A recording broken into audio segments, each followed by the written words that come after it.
ઉત્તર ભારતમાં હિમવર્ષાની અસરથી તાપમાનમાં ઘટાડો થયો છે। એક જ દિવસમાં અમદાવાદનું મહત્તમ તાપમાન 2.5 ડિગ્રી ઘટી 32.7 ડિગ્રી નોંધાયું છે। હજુ પણ 2 દિવસ રાહત રહેશે, પછી ગરમી વધવાની શક્યતા છે।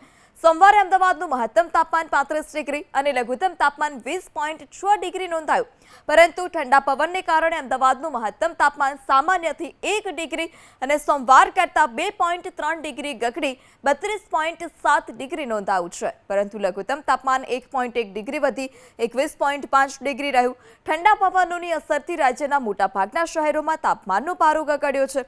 વડોદરા, મહુવા, સુરેન્દ્રનગરને બાદ કરતા રાજ્યના તમામ શહેરોમાં ગરમીનો પારો 34 ડિગ્રી નીચે નોંધાયો હતો, જેને કારણે રાજ્યમાં ગરમીમાં ઘટાડો થયો છે। 2 થી 3 દિવસ વિવિધ શહેરોના તાપમાનમાં કોઈ મોટા ફેરફાર થવાની શક્યતા નહીવત છે।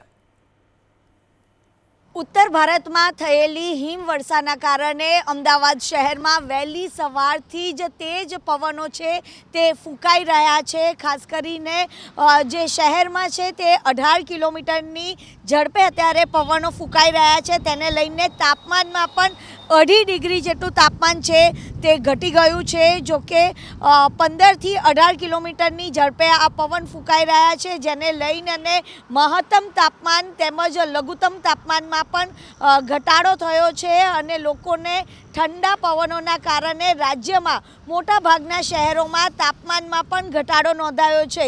ન માત્ર અમદાવાદ પરંતુ વડોદરા, મહુવા અને સુરેન્દ્રનગરને બાદ કરતાં રાજ્યના તમામ શહેરોમાં ગરમીનો જે પારો છે તે પણ ગગડી ગયો છે અને રાજ્યમાં જે ગરમીનો ઘટાડો થવાના કારણે 2 થી 3 દિવસ અલગ અલગ શહેરમાં તાપમાનમાં ફેરફાર થવાની પણ શક્યતા નહિવત રહેલી છે। જો કે અમદાવાદમાં 2.5 ડિગ્રી તાપમાન ઘટવાના કારણે ઠંડા પવનનો જે અહેસાસ છે તે થઈ રહ્યો છે।